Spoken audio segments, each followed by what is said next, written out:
दोस्तों, बड़े बुजुर्ग कहते हैं कि हमें जंगल में कभी भी अकेले नहीं जाना चाहिए।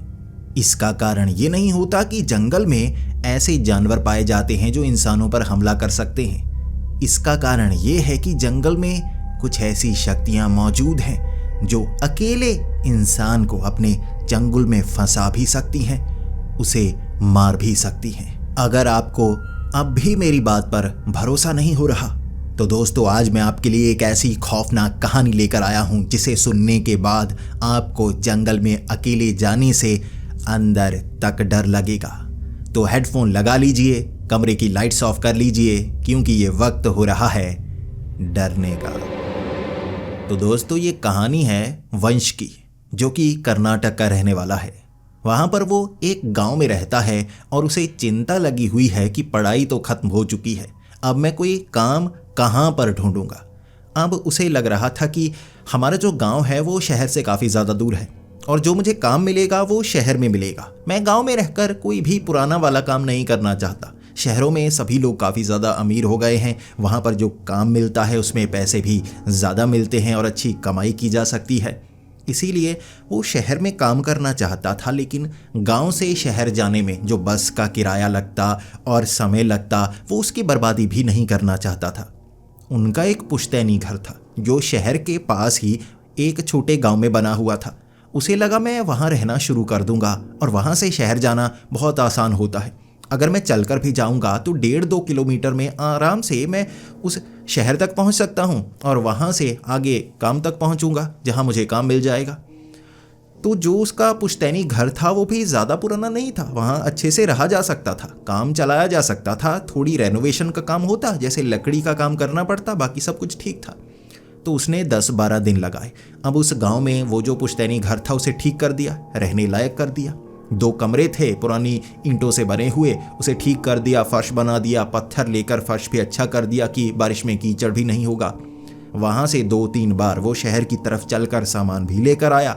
उसे लगा भाई इतना तो आराम से चल सकता हूँ, अब गांव में इतना तो आराम से चलना पड़ता है, कभी किसी काम के लिए दूसरे गांव जाना पड़ता है, इतना तो हमारे लिए आम बात है।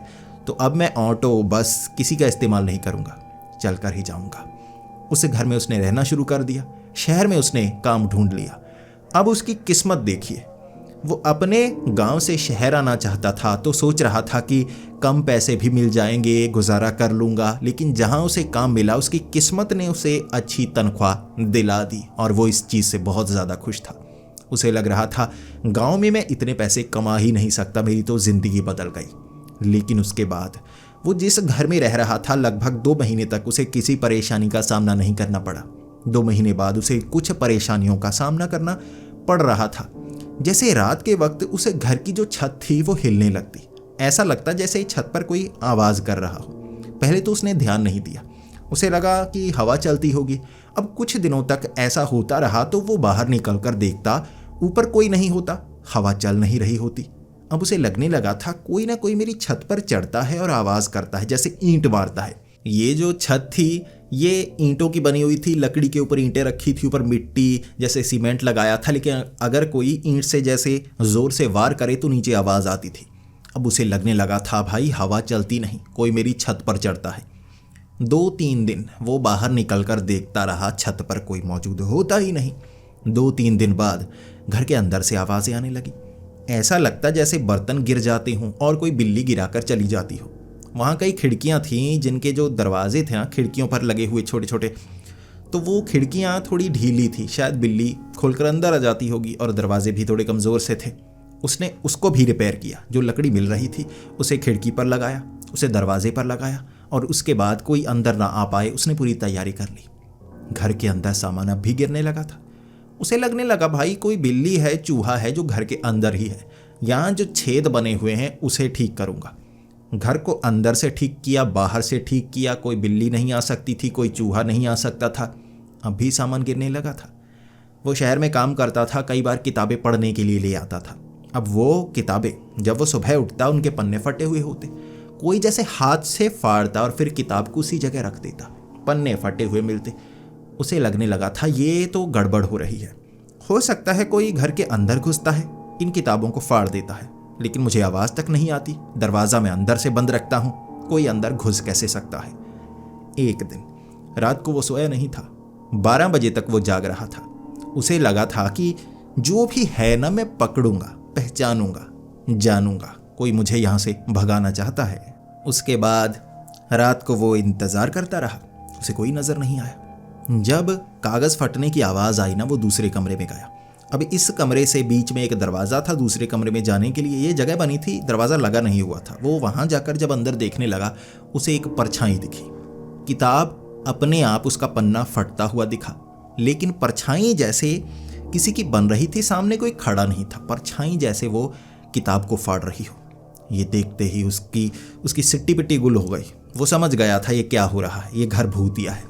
लेकिन हमारा पुश्तैनी घर कभी भूतिया नहीं था। 2 महीने तक यहाँ कुछ नहीं हुआ। अचानक ये परछाई, ये भूत क्या करना शुरू हो गए हैं, कहाँ से आ गए हैं? वो ये जानना चाहता था, वो इसका निवारण चाहता था। अब निवारण करवा नहीं पा रहा था। काम पर जाना पड़ता, जब वापस आता उसे वहाँ कोई बाबा वगैरह कोई ऐसा मिल नहीं रहा था जिससे निवारण करवा पाए। जिनके पास जाता वो कोई ऐसी चीज़ें देते कि घर में रखो कुछ नहीं होगा, इसमें पैसे बर्बाद हो रहे थे। अब एक बार उसकी जो तनख्वाह थी ना, जितनी आई थी, वो सभी इन चीज़ों में लगा दी। घर में कुछ टांग दिया, कुछ लेकर आ गया, हल्दी चावल ये वो सब कुछ कर लिया। लेकिन वो जो प्रेत था ना, उससे निवारण नहीं हो पा रहा था। वो परेशान हो गया कि क्या करूं। किसी ने जादू टोना था किया है। घर में तेल के छींटे मिलते हैं, घर के बाहर खून के छींटे मिलते हैं। कई बार जैसे कौवे के पंख, जैसे वो जो सीढ़ियाँ थी ना घर के बाहर उतरने की थोड़ी सी, वहाँ किसी ने काले रंग के पंख लगाए होते। उसने पकड़ने की कोशिश की कि कौन है ये, लेकिन वो पकड़ नहीं पाया। फिर वो बहुत परेशान था कि अब मैं कुछ कर नहीं सकता, घर को छोड़ नहीं सकता, गाँव में जाऊँगा फिर पीछे हो जाऊँगा, बहुत ज़िंदगी में पीछे रह जाऊँगा। अब शहर में रहना सहना अब तो सीखा है, कमाई करना अब तो सीखा है, अभी तो मैं आगे बढ़ूँगा, किस्मत में मुझे ये काम मिला है। तो वो बहुत परेशान था। वो कई बार उस गांव के बाहर, जो बाहर से निकलने का रास्ता था दूसरे गांव में, वहाँ बैठा रो रहा होता, बहुत परेशान होता। घर जाने का मन नहीं करता। जब छुट्टी होती, अब अपने गांव में जाएगा, उसमें भी समय लगेगा। वो बस का किराया भी खर्च करना नहीं चाहता था कि पैसे बचेंगे, मैं ज़्यादा बचाने की कोशिश करूँगा। वहाँ पर जब वो रो रहा था, उसे एक आदमी नज़र आया। ये वो आदमी था जो इस गांव में और कई बार गलियों में उसे मांगता हुआ नजर आता था। और इसके पास जो कोई एक्स्ट्रा चीज़ होती, जैसे पुरानी बनियान होती, कुछ 1-2 रुपए चेंज होते, तो वो उसे दे देता कि उसका काम बन जाएगा, मेरे लिए ये ज़रूरतमंद की चीज़ें नहीं हैं। लेकिन जब वो आदमी उसे रोता हुआ देख रहा था, वो पूछने लगा क्या हुआ? तो वो कहने लगा कुछ नहीं, तुम्हारे काम की कोई चीज़ नहीं है, मेरे पास देने के लिए कुछ नहीं है।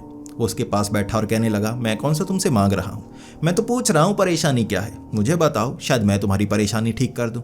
वंश को लगा कि इसे बता ही देना चाहिए। तो वंश ने उसे कहा कि ऐसे मेरे घर में ना कोई काला जादू करता है, अब मैं क्या करूँ? मैं तुम्हें कुछ जैसे चीज़ें दे देता था, क्योंकि मेरे पास वो पुरानी होती थी। अब तो जितने पैसे हैं लग रहे हैं, मेरे पास कुछ नहीं है। मैं भी तुम्हारी तरह भिखारी बन जाऊंगा एक दिन, जो हाल मेरे चल रहे हैं। कोई काला जादू कर रहा है, मुझे भिखारी बनाने के लिए ही कर रहा है शायद। तब वो आदमी कहने लगा, मुझे लेकर चलो घर। ऐसे भूत प्रेत को तो एक बार में मैं अपने हाथ में जकड़ लेता हूँ। वंश कहने लगा, तुम क्या कर पाओगे? मैं तो कई बार 1-2 बाबा के पास गया, कुछ ऐसे यंत्र से लेकर आया, कुछ नहीं काम बन रहा। किसी ने कहा था ये करो, किसी ने कहा था वो करो, हर चीज़ कर ली है, निवारण नहीं हो पा रहा है। तब उस आदमी ने कहा, मुझे लेकर तो चलो, कुछ मांग नहीं रहा, बस एक बार ले जाओगे, मैं पैसे भी नहीं मांगूंगा, चाहे काम बने ना बने, तुम एक बार ले जाओ। अब वंश उसे ले गया। इतना ज़्यादा परेशान था, अब गांव में ये घूमता था भिखारी, अब नुकसान भी क्या पहुंचाएगा। वो उसे घर लेकर गया। अब भिखारी वो कहने लगा, आटा लेकर आओ, कुछ चीज़ें लेकर आओ, यहाँ निशान बनाने हैं। जो घर में चीज़ें थी वो ही लेकर आया, ज़्यादा नहीं थी, कुछ चावल, कुछ आटा, बाकी वो मंत्र पढ़ने लगा। ये सब पढ़ने के बाद वो आटा जो सामने ऐसे बिछाया था ना, उसमें एक चेहरा बन गया। ये चेहरा काफ़ी भयानक था, जिसे देखकर वंश भी डर गया। लेकिन तब वो भिखारी कहने लगा, इस आटे को समेटो, एक कपड़े में डालो, लपेटो और कहीं भी किसी पानी में फेंक देना। जहाँ पर वो कपड़े को ढीले फेंकना कि आटा अपने आप पानी में घुल जाए। ये प्रेत यहाँ से कैसे नहीं जाएगा मुझे बताना, और किसने काला जादू किया है वो मैं अभी बताता हूँ, ये काम करो पहले। उसने वो आटे को वो कपड़े में लपेटा। जब उस कपड़े को ऐसे लपेट कर गांठ बांधकर एक तरफ रखा हुआ था, वो कपड़ा हिले जा रहा था, जैसे कुछ चीज़ उसमें मौजूद हो। वंश समझ गया ये प्रेत अब उसमें बंध चुका है। अब उसे भिखारी ने कहा, अब मैं बताता हूँ किसने काला जादू किया है। वो जो काले रंग का कौवे का पंख था बाहर, अब उस भिखारी ने अपने हाथ पर रखा। उसके बाद देखने लगा, जैसे कंपास होता है ना, वो घूमने लगता है। वो जो पंख था वो घूमने लगा था। उसके आगे लाल रंग का कोई सिंदूर वगैरह कुछ लगाया, वो रख दिया वंश के हाथ में और कहने लगा, जिस तरफ ये इशारा करे चलते जाओ। कोई पड़ोसी है तुम्हारा, दूर का नहीं है, कोई जान पहचान वाला ही है। वो पंख ने इशारा किया अब सामने वाले घर में। वहाँ पर उसे जानने वाले रहते थे, उसके जो दादाजी थे उसे जानने वाले रहते थे। वहाँ की तरफ इशारा किया। उस भिखारी ने कहा, वहाँ जाकर कहो उनसे जादू टोना बंद कर दो, मैं देख चुका हूँ तुम कब करते हो, कैसे करते हो। बस डराओ, खुद ब खुद बोलेंगे, कैसे नहीं बोलेंगे, वरना उनके साथ उल्टा होगा। इसके बाद जैसे ही वंश ने वहाँ जाकर धमकाया, वो खुद उगल पड़े। वो इस ज़मीन को पाना चाहते थे, इसलिए ऐसा जादू टोना कर रहे थे। उन्हें लगा था वो डरकर भाग जाएगा। नुकसान वो भी नहीं चाहते थे, लेकिन गलती उन्होंने भी की थी जो उन्होंने मानी। उन्होंने माफ़ी मांगी, कुछ पैसे दिए कि हमें माफ़ कर दो, ये लो तुम्हारा नुकसान करवाया, ये करवाया। बात वहाँ ठंडी हो गई। वो जो कपड़ा था उसने, वो आटे वाला, वो पानी में फेंक दिया। घर में जैसे शांति का माहौल। 3-4 दिन बाद वो भिखारी मिला था। अब वंश बहुत ज़्यादा खुश। वंश कह रहा था, मेरे पास अब थोड़े से पैसे हैं, ये ले लो, इससे तुम्हारा भी काम बन जाएगा। क्योंकि मेरे भी घर में जो परेशानी थी खत्म हुई। मुझे लग रहा था कोई मुझे रोक रहा है, अब बढ़ने से शायद मुझे कोई नहीं रोकेगा, भूत प्रेत दूर हो गए। भिखारी ने पैसे नहीं लिए। उसने कहा, मुझे पैसों की ज़रूरत नहीं, मैं मांगता हूँ, उसका एक कारण है, जैसे मैं सज़ा काट रहा हूँ। अब वंश पूछ रहा कि कैसी सज़ा? देखने में तो तुम काफ़ी पढ़े लिखे भी लगते हो, समझदार भी लगते हो, तो भिखारी क्यों हो? ऐसा भूत भगाने का काम करोगे तो बहुत ज़्यादा पैसे कमा सकते हो, परेशानियां दूर करोगे तो बहुत ज़्यादा पैसे कमा सकते हो, मांगने की ज़रूरत नहीं। उसने कहा, मैं किसी ज़माने में एक तांत्रिक हुआ करता था, और ये जो तंत्र विद्या है ये हम पर भी असर डालती है, और अगर हम गलतियां करते हैं तो हमें उसकी सज़ा मिलती है। कभी कभी मैं अपने कंट्रोल में नहीं रहता, कभी कभी ये दिमाग सही से काम नहीं करता और सही से कुछ चीज़ें याद नहीं रख पाता। ये वो उन गलतियों के कारण है जब मैं ऐसी शक्तियों को काबू करना चाहता था। वो किसी ज़माने में तांत्रिक था। उसने अपनी कहानी बताई, वंश को पता लगा। इसके बाद वंश खुश था। अब वंश उससे कहने लगा, अगर तुम तांत्रिक थे, तुम्हारे पास अभी बहुत सारी शक्तियाँ होंगी, थोड़ी मेरी मदद ही कर दो। अगर मुझे और अच्छा काम मिल जाए तो काम दिलवा दो, या कहीं से मुझे धन दिलवा दो। और उससे जैसे दोस्ती करने के बाद वंश ने ये पता किया था, जंगल में एक पेड़ के ऊपर एक बूढ़ा प्रेत है। अब वो बूढ़ा प्रेत जानता है कि वहाँ कहाँ कोई गड़ा हुआ अगर खजाना है, कोई सोने की चीज़, कोई चांदी की चीज़ कहाँ है, वो बूढ़ा प्रेत बता सकता है। लेकिन वो बूढ़ा प्रेत भी अपना कोई काम करवाता है। इस बात का पता वंश को लगा। अब वंश ये भी समझ गया था, ये भूत प्रेत काफ़ी खतरनाक होते हैं, लेकिन इन भूत प्रेत का निवारण ये भिखारी कर सकता है।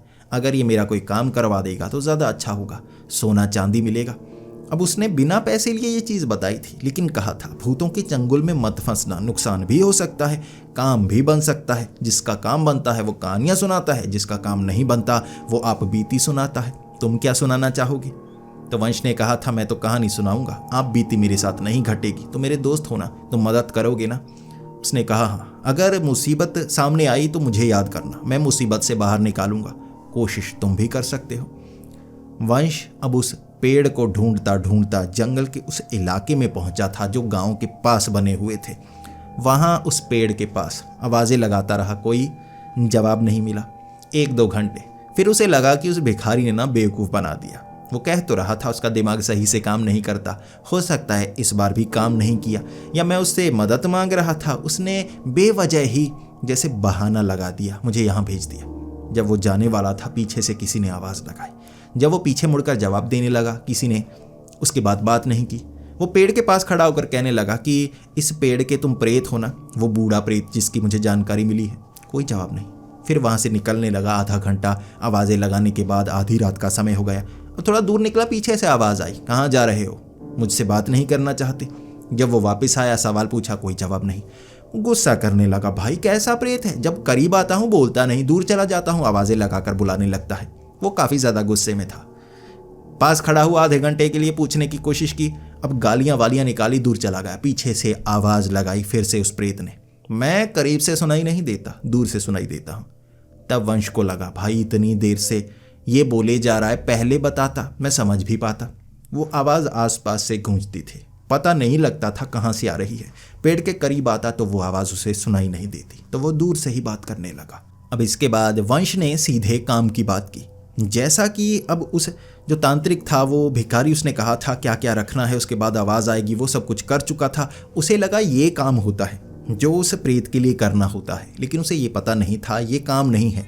ये तो वो खास तरीका है जिससे प्रेत से बात की जा सकती है। वो हर किसी से बात नहीं करते, प्रेत सिर्फ डराते हैं, नुकसान पहुंचाते हैं, लेकिन अगर उससे दोस्ती की तरह बात करनी हो ये सब करना पड़ता है। वंश को लगा था ये सब करने से फ़ायदा होगा, लेकिन काम तो अभी बाकी था। जब उसे बात करना शुरू की, वंश ने कहा कि मुझे क्या तुम कुछ दोगे, क्या मेरा कोई फ़ायदा करवा सकते हो? उसने कहा करवा सकता हूँ, मुझे पता है यहाँ जो 20 चांदी के सिक्के हैं जिनकी कीमत काफ़ी ज़्यादा है वो कहाँ गाड़े गए हैं, और वो चांदी के सिक्के की जानकारी मैं तुम्हें बता सकता हूँ, लेकिन उसके बाद तुम्हें मेरे लिए किसी को आज़ाद करवाना होगा। अब वंश को लगा आज़ाद ही तो करवाना है, कोई जेल से किसी को बेल दिलवानी होगी या ऐसा करना होगा, कहीं पर कोई फंसा होगा उसे आज़ाद करवाना है। फिर वंश को लगा कोई पैसे का चक्कर तो नहीं भाई, 50-60 लाख कोई बड़ी रकम कह देगा आज़ाद करवाओ, फिर पीछे पड़ जाएगा। उसने कहा देखो मैं आज़ाद तो करवा दूंगा, बहुत ज़्यादा मुश्किल तो नहीं है। उसने कहा मुश्किल नहीं है, तुम्हें 1 रुपया भी खर्च नहीं करना पड़ेगा, कोई मुसीबत तुम्हें जैसे उसका सामना नहीं करना होगा, बस आसानी से उसे आज़ाद करवाना है। तुम्हें वो पहले सिक्के मिलेंगे फिर तुम आज़ाद करवाना। वंश ने कहा ठीक है भाई, सिक्के ले लूँगा, फिर देखूँगा आज़ाद करवाने वाली बात। अगर कोई मुसीबत सामने आ गई उसके बाद मेरा वो दोस्त तो है ना, वो भिखारी, वो संभाल लेगा, उसी ने तो रास्ता बताया है यहाँ तक का, खुद कहा था। तो वंश ने उससे बात की। उसने कहा तुम्हें एक खास जगह खोदना होगा, लेकिन सिक्के ऐसे नहीं मिलेंगे, वहाँ पर तुम्हें कुछ दिन जैसा जैसा मैं कहूँगा वैसा करना होगा, और अंत में जब तुम खोदोगे वहाँ से तुम्हें चांदी के सिक्के मिल जाएंगे। सौदा मंजूर है? वंश ने कहा सौदा मंजूर है। अब पहले दिन, अगली जो रात थी ये पहला दिन था जब ये काम करना था, तो उस जो बूढ़े प्रेत ने उसे बताया था कि एक खास जगह जाना है और वहाँ पर खुदाई करनी है, 1 फुट, सिर्फ 1 फुट खोदना है, और खोदने के बाद वहाँ सफ़ेद रंग की कोई चीज़, कोई कपड़ा, कोई भी सफ़ेद चीज़, अगर कोई पत्ते सफ़ेद रंग के मिलते हैं, कोई सस्ती मिलती है महंगी, कोई भी चीज़ है सफ़ेद से बिछा देनी है, और उस सफ़ेद के ऊपर कोई भी जैसे मिट्टी गिरने नहीं देनी, साफ रखना है। अब उसने वैसा किया, 1 फुट तक खोदा, लगभग 3-4 घंटे लग गए उसे। एक खास जगह उसने खोदा जहाँ उसे बताया गया था, वो छोटा पौधा लगा था लाल रंग का जो बढ़ता नहीं, उसे उखाड़ना है। अब वहाँ 8 से 10 स्क्वायर फीट खोदना है, इर्द गिर्द उसने गोल सा खोदना शुरू किया, 1-1 फुट। उसके बाद उसके ऊपर वो सफ़ेद कपड़ा रख दिया जो घर में पड़ा था, कोई कीमती चीज़ नहीं थी उसके लिए, फटा हुआ था लेकिन सफ़ेद रंग का था। उसके ऊपर एक और कपड़ा रख दिया ताकि मिट्टी अब वहाँ से उड़कर उसके ऊपर ना आए। जैसा कि कहा गया पहले दिन ये करना है, काम बन जाएगा। पहले दिन उसने ये किया। फिर से दूसरे दिन का काम पूछने के लिए प्रेत के पास गया। प्रेत ने दूसरे दिन का भी काम बताया। सब्जियां ताज़ी हों, गली हों, सड़ी हों, खाई हों, चाहे कहीं गंदगी से उठाई हों, सब्जियां होनी चाहिए, फल होने चाहिए जो कभी खाए जा सकते थे, उन्हें यहाँ लाकर अब उस सफ़ेद कपड़े के ऊपर फेंकना है। दूसरे दिन का काम। अब उसने दूसरे दिन यही किया। जो पुरानी सब्जियां थी कहीं सब्जी मंडी से पुरानी गली सड़ी उसने उठाई, वहाँ लाकर ऊपर रख दी। ये नहीं बताया था कितनी बिछानी है, जितनी मिले उतनी बिछानी है, तो उसने बिछा दी। खर्च फिर से नहीं हुआ था, कोई भी कीमती चीज़ थोड़े ना रखी थी उसने, ये चीज़ें रख दी। अब अगले दिन जब वो कपड़ा, वो सब्जी, फल सब गले मिलेंगे, तीसरे दिन उन्हें समेटना है, 1 फुट और खोदना है, और 1 फुट खोदने के बाद वहाँ कुछ अलग करना है। 4 कोनों में 4 कोने बनाने हैं, वहाँ 4 नींबू रखने हैं। उसके बाद वहाँ धुआं करना है आग जलाकर वहीं, और जो उस बूढ़े प्रेत ने बताया था वो बोलना है। जो बोलने के लिए उसने कहा था ना वो बहुत मुश्किल था, लगभग आधे घंटे तक उसने लिखा था क्या क्या कैसे बोलना है। अब वहाँ रात को उसने वैसा वैसा बोला था, और उसे कहा गया था सिर्फ 2 लकड़ियों को जलाना है, आधे घंटे के लिए वो चीज़ें बोलनी है। अब जो वंश था उसे लगा आग तो बुझ जाएगी, फिर मैं क्या करूँगा। उस प्रेत ने कहा था आग नहीं बुझेगी, बोलना शुरू करोगे तो आग जलेगी, लकड़ी नहीं जलेगी, वो गलेगी नहीं। जब आग बुझेगी लकड़ी वैसी की वैसी होगी। वंश वहाँ लकड़ी को जलाकर वो बोलने लगा। आधा घंटा 1 घंटा वो बोलता रहा। 2 लकड़ी के हिस्से थे जो जल रहे थे, लेकिन वो गल नहीं रहे थे, काले नहीं हो रहे थे, उनका कोयला नहीं बन रहा था जैसे लकड़ी का बनता है। आग जैसे पीले और नीले रंग की निकले जा रही थी, जैसे नीचे से कोई चीज़ जल रही हो। लकड़ी तो बस वहाँ वैसे ही रखी हो। उसने ये किया। ऐसा करने के बाद वहाँ वो लकड़ी, वो नींबू सब उठाने हैं और कहीं दूर फेंक देने हैं। ये तीसरे दिन का काम था। अब चौथे दिन का काम था 1 फुट और नीचे खोदना है। अब खड्डा काफ़ी ज़्यादा नीचे हो गया था। अब नीचे जो चीज़ मिलेगी वो चांदी के सिक्कों के ऊपर पड़ी होगी, लेकिन ध्यान से उसे निकालना नहीं है। अब वहाँ पर कुछ करना है, उसके बाद उसे निकालो, जो मर्जी करो। नीचे चांदी के सिक्के तुम्हारे, वरना चांदी के सिक्कों पर कई बार श्राप होता है। अब उस बूढ़े प्रेत ने ये कहा था। इसके बाद ये आखिरी दिन का काम था। अब इस काम को करने के बाद नीचे से चांदी के सिक्के निकाल लेने थे। काम काफ़ी अजीब था। उसे एक किसी चीज़ में, किसी गिलास में, किसी और चीज़ में खून लेकर आना था। किसी भी जानवर का खून होना चाहिए। अब उसने शहर में वो जो मुर्गा वगैरह काटा, बकरा, उसका खून कहीं से इकट्ठा करके एक लिफाफे में डालकर उसे फिर गिलास में डाला, वहाँ पर लेकर आया। अब वहाँ खून उसने उस 1 फुट नीचे जो चीज़ होगी सिक्के के ऊपर, उस पर डालना था। उसने खोदा, नीचे निकली लाश, हड्डियां गली हुई। नीचे गली हुई हड्डियां थी, बहुत सारा सामान था जो उसके ऊपर रखा हुआ। वो घबरा गया। उसे पता नहीं था यहाँ किसी को दफनाया गया है। वो कांप रहा था। उसे लगा कि ये कोई प्रेत ना हो, कोई ऐसी चीज़ ना हो जिसमें मैं मुसीबत में फंस जाऊं, कोई बीमारी लग जाए। भाई लाश है, उसने कभी ऐसे दफनाई हुई लाश नहीं देखी थी। अब वो सोचने लगा कि मैं काम करूं या ना करूं। फिर वो प्रेत के पास जाना चाहता था, लेकिन हिम्मत बांधी। इसके नीचे चांदी के सिक्के, बस ये काम करना है, उसने कहा तो है। उसने उस पर खून छिड़का। खून छिड़कने के बाद वो जो शब्द थे, जो मंत्र थे वगैरह, उसने जो भी बताए थे, जो किस भाषा में थे, क्या थे, उसे पता नहीं था, इसीलिए लिखे थे, वो बोलने लगा। जैसे ही उसने वो बोला, वो जो खून था उस पर आग लगानी थी। आग ऐसे लगानी थी कि वो खून पेट्रोल बन जाएगा या कुछ बन जाएगा। बस आग उसे छुई तो वो चीज़ जलने लगेगी, वो खून। इतना काम है। उसके बाद चांदी के सिक्के, 20 चांदी के सिक्के, जिसकी कीमत काफ़ी ज़्यादा होगी। उसने खून छिड़का, वो मंत्र आधे घंटे बोले, माचिस की तीली से आग जलाई। जब आग जलाई, बात सही थी। वो आग जली ऐसे जैसे पूरी की पूरी वो लाश थी ना, वो जलने लगी। लाश सिर्फ जल नहीं रही थी, लाश ज़मीन से निकलने लगी थी।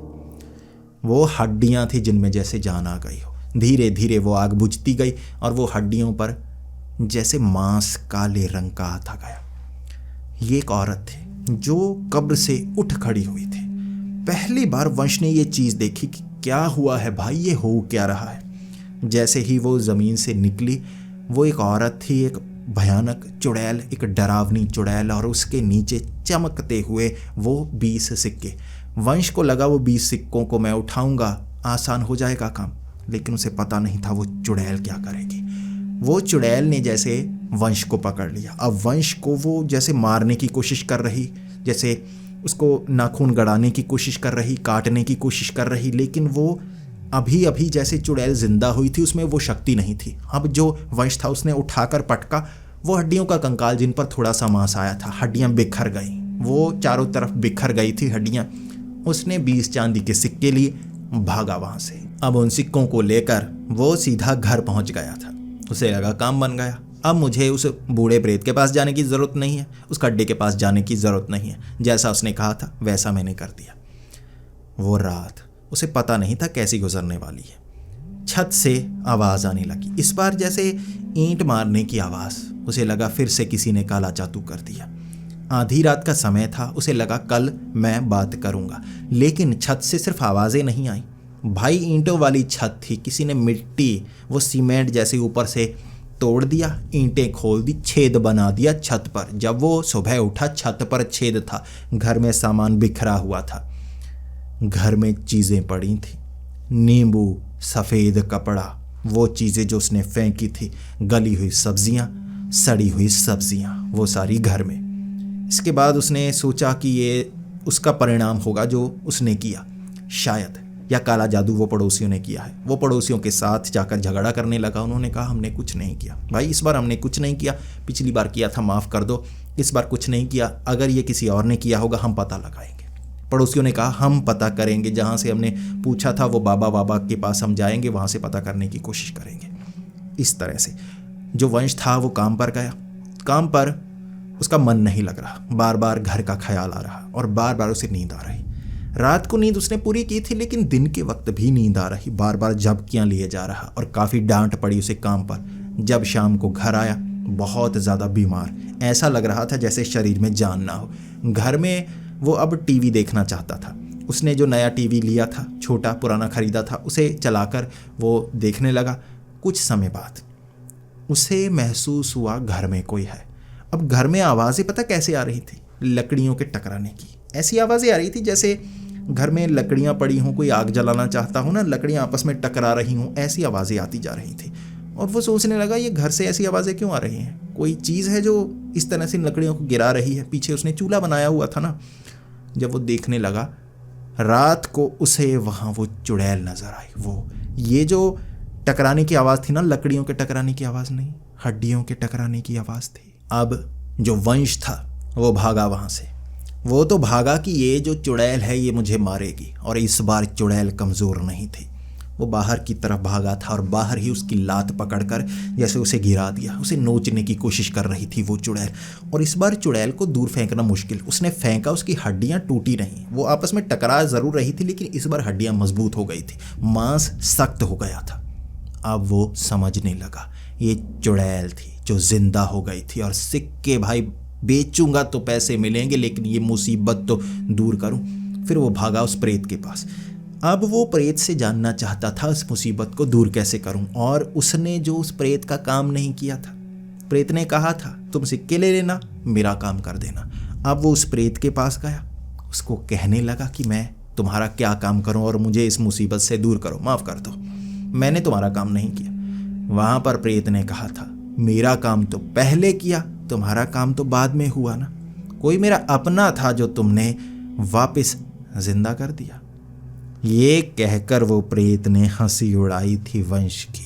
असल में उस प्रेत ने उस चुड़ैल को जिंदा करवाया था, जिसे कभी मुसीबत समझकर लोगों ने दफनाया था, सिक्कों के साथ उसके शापित सिक्के, और उसने जिंदा कर दिया। वो चुड़ैल से जिंदा नहीं छोड़ने वाली थी, खुद को जिंदा करने के लिए उसे सिक्कों को छूने वाले को मारना था।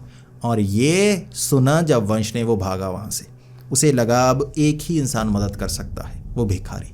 लेकिन रात को वो भिखारी कहाँ होता है, कहाँ रहता है, उसे ये पता नहीं था। दिन के वक्त पता था। रात को वो भूला भटका जहाँ जाता उसे चुड़ैल वहाँ मिलती। पूरी रात भाग भाग कर गुजारी उसने। अगले दिन भिखारी उसे एक खास जगह, जहाँ जैसे कोई मजदूरी करने वाले मिस्त्री मजदूर ऐसे बैठे होते थे, वहाँ वो भिखारी मिलता था। वो वहाँ चाय पीता हुआ मिलता था, कोई ना कोई पिला दिया करता था। वहाँ उसके पाँव पड़ा और कहने लगा मेरी मदद करो, बहुत बड़ी मुसीबत में हूँ। उसने सारी मुसीबत बताई और वो भिखारी हंस रहा। उसने कहा मुझे पता नहीं था कि वो बूढ़ा प्रेत ऐसा करेगा। मुझे लगता था वो बूढ़ा प्रेत काफ़ी शरीफ है, और मैं तुम्हें वहाँ सबक सिखाने के लिए भेज चुका था ताकि तुम्हारी समझ में आए, इन चीज़ों से दूर रहो। तुम तो मेरे पीछे पड़ गए थे, जैसा लालची मैं था वैसा तुम बन रहे थे। मुझे लगा था वो बूढ़ा प्रेत है, तुम्हें डरा देगा, ज़्यादा नुकसान नहीं पहुँचाएगा, लेकिन वो तो और भी ज़्यादा तेज़ निकला, अपने को ही जिंदा करवा दिया। अब जो वंश था उसने माफ़ी मांगी, कहा मुझे छुड़ाओ उससे, किसी तरह मुझे चुड़ैल से छुड़ाओ। अब वो जो भिखारी था वो था तो किसी ज़माने में तांत्रिक ही, तो चुड़ैल जहाँ से निकली थी वहीं पर पहुँचा, और उसके बाद वहाँ उसने अपना वो जादू टोना किया जो भी वो करने वाला था। जैसे ही वहाँ सफ़ेद कपड़ा वगैरह उसने रखा, उसके ऊपर आ गई हड्डियाँ, नीचे रखे वो चांदी के सिक्के, और उसके ऊपर पाई मिट्टी, और कहा जो चुड़ैल यहाँ दफन थी दोबारा दफन हो गई। अब तुम बच चुके हो, बस सिक्के निकालने की कोशिश दोबारा मत करना, और ना ही किसी को बताना। ये सिक्के जो निकालेगा ये चुड़ैल अब पूरी तरह से मरी नहीं है, सिक्कों को छूने वाले के पीछे जाएगी, जैसे ये इसका खजाना है, कोई कहानी होगी इसके पीछे भी। अब वंश चाहता था उस बूढ़े प्रेत को भी सबक सिखाया जाए, और इस भिखारी ने कहा था प्रेतों से दुश्मनी नहीं रखते, अगर प्रेत दुश्मनी रखना शुरू कर दे तो तुम्हारा बहुत कुछ जा सकता है। तो जो वंश था माफ़ी मांगकर वहाँ से निकला और इस मुसीबत से दूर हो गया। उसने दोस्ती ज़रूर कमा ली थी उस भिखारी की, लेकिन वो भिखारी भी काफ़ी समझदार था, बस पछतावे से गुजर रहा। तब वंश थोड़ा उससे दूर होने लगा और काम पर ध्यान देने लगा। इतनी बड़ी मुसीबत से निकलने के बाद भी उसके दिमाग में वो डर नहीं आया था।